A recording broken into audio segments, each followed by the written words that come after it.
I'm not sure anyone outside will believe this. To be honest, I don't fully believe it myself, even though it all happened within arm's reach. I'm writing it down while my thoughts still hold a straight line and don't fray the way my mother's did. They gave my mom her diagnosis when I was 9. Schizophrenia spectrum, episodic remission, auditory phenomena, delusional ideas of harm. I found those words in her chart years later, still not entirely understanding what they meant. As a kid, the explanation was simpler. Sometimes Mom heard the wrong voices, got offended at invisible people, and whispered to the pipes at night like something lived inside them. On her good months, she baked the best apple pie in the world. On the bad ones, she hung a blanket over the mirror so they couldn't watch. Dad did everything he could. He kept night watch, counted pills, made sure she ate and slept. When we moved to a small house on the edge of town, he padded the plumbing lines because Mom said, "They rustle through the water." They had no name, and that made them scarier. Sometimes she called them tallymen. "They love accuracy, honey. They need things to add up." I used to think she meant the utility bills. She logged every receipt in a thick notebook she called the book. As I grew up, like any kid with a parent like that, I developed two reflexes. A stubborn, I can handle everything, and a quiet dread. What if it's hereditary? I read that if a parent has a psychiatric condition, a child's risk is higher than average. Not a sentence, not a certainty, just probability. But in our family, probabilities were always a little fraught. My best friend Lyosha and I, call him Alex if that's easier, grew up in a one-light town with a 24-hour shop by the highway. The building had been a club or a parish hall once. You could see old timber under the plastic siding and the trace of a painted-over arched window. We called it the Hole. We joked that the town only woke up when the hall restocked its scratch-offs. One day, Alex hit a big win. Not a record jackpot, but the kind of money that makes strangers call you buddy. He didn't pick numbers, just hit quick pick. The clerk, thin, pale, a streak of grey across the back of his head, handed him the slip and spoke with oddly crisp enunciation. "Someone always pays for luck." We glanced at each other, smirked, and forgot it. That night, Alex called. His voice shook. "Bro, this is it." I'm staring at the screen. It all lines up. By morning, the local news site was running his photo at the hall's counter. By lunchtime, he'd fielded so many "so happy for you" messages, his battery died. That evening, he called again. This time, his voice trembled for a different reason. "Listen, I'm not okay. It's like there's whispering around the ticket. And that cashier. He said something about paying." "Nerves," I told him. "Breathe." Sleep. The next day, Alex texted that he'd lost the ticket. Tore the apartment apart. Found it on the kitchen table, centered like a display item. On the back, in ballpoint, noted.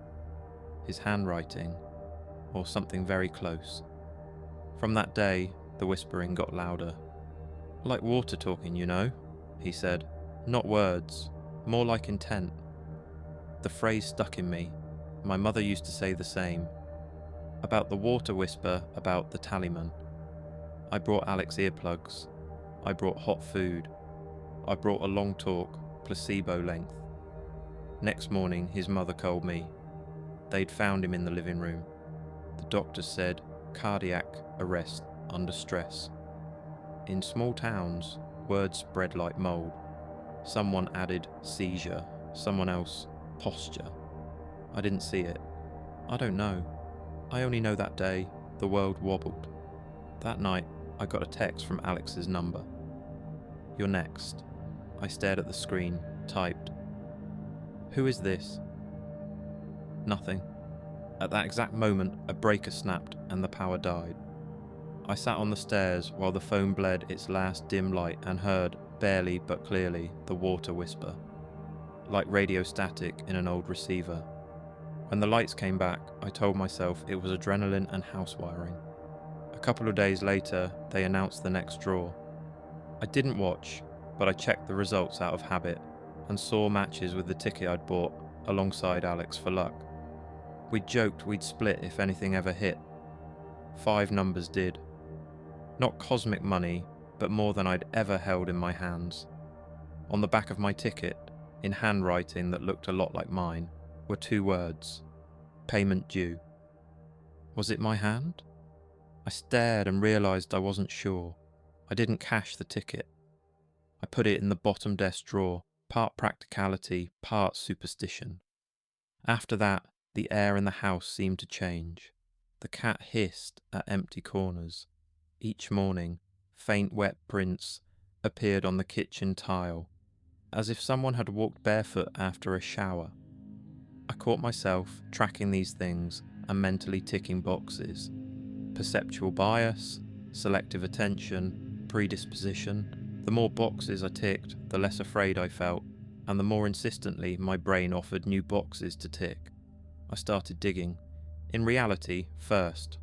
At the district archive, I found an old floor plan of the hall. It really had been a parish hall once. Not a chapel, not a sect, just a hall. A newspaper clipping from a century and a half ago described a community dispute. Some wanted prayers back, others wanted a dance class. Dance won, no mentions of the vanished. But I found something else. In my mother's book, it wasn't bookkeeping like I'd thought, it was a diary. In the margins, the same sentence hundreds of times: everything must be paid for. Sometimes they love accuracy, sometimes rubrics of circles and crosses, like a kid's invented board game. In one entry she wrote, "If I keep the tally, they'll go." That cut me open. The logic of illness is simple and cruel. Invent a rule to feel control. I closed the diary and went to the hall. A teenager with sandpaper skin and a faraway stare worked the counter. I asked about the pale, bony man with the odd grey streak. The kid shrugged. "It's just me and my uncle here." That's it. On the dusty wall hung an old photo of the building. I squinted. Yes, the arched window, the roofline. A man at the edge, someone's grandfather, bald head, thin fingers. And honestly, there are 100 silhouettes like that in 100 photos. It's our minds that fill the unfamiliar with something familiar. To feel safer, or more scared, depends on what result we're chasing. Back home, the bottom drawer was cracked open. The ticket lay on top, fresh like it had just been printed, same numbers. On the back, neatly. Accepted. I counted the tickets. There were 2. Mine. Wrinkled. Creased. The new one, flat. The hall could probably reprint a slip from purchase history if someone asked. But I hadn't asked, and I didn't remember anyone coming in. I put a check mark beside dissociation. That night, I dreamed of Alex, not contorted the way rumours said.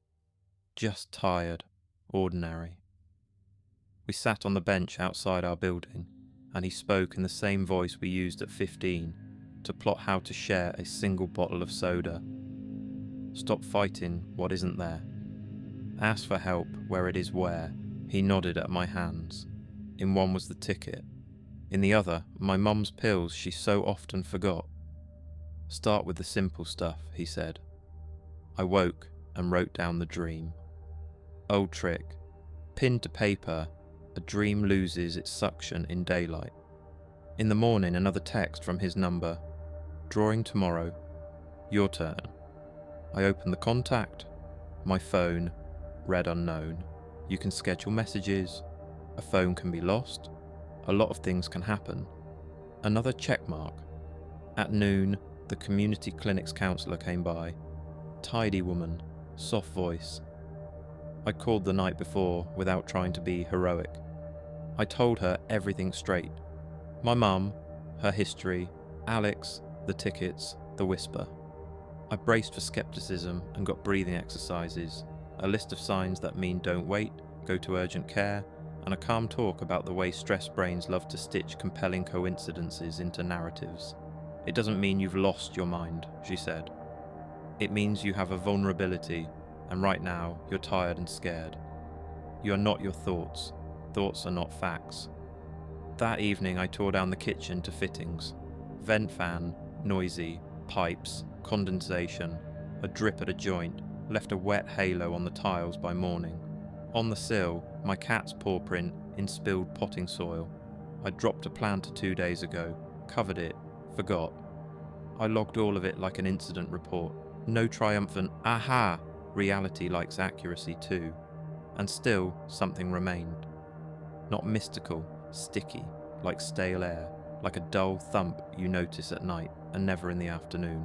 I opened Mom's book again, found pages where she argued with the voices, writing down their points and answering them. Between the lines she'd written, "If I don't leave them space, they'll have nowhere to live."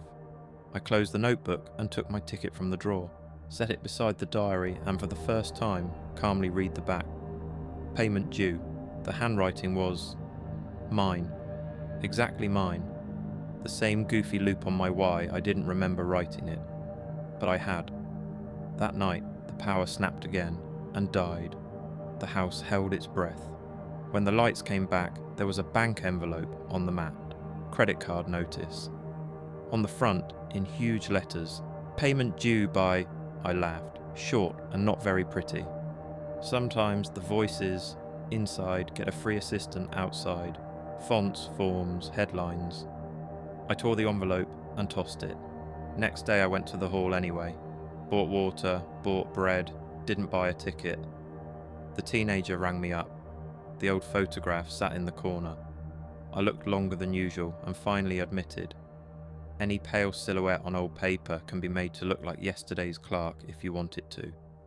At home I gathered every ticket into a bag. My wrinkled one, the duplicate old scratchers from the junk drawer. I took them to the dumpster. I came back and mopped the floor. Turned on the vent. Called Mom's psychiatrist, the one we hadn't spoken to in a couple years. Just to hear a voice that remembered not only my fear, but my childhood. Booked a psychiatric consult for me. Not because it's over, but because I don't want to wait until it is. That night, Alex came again in a dream. "You know what's worst about coincidences?" he asked. "What?" "They're convincing." "That's good, isn't it?" "No, because the brain loves meaning more than it loves truth." I woke 10 minutes before the alarm. The phone buzzed lightly, a new marketing text from the hall, weekend super draw. I tapped unsubscribe. Since then, the whisper hasn't vanished, just faded.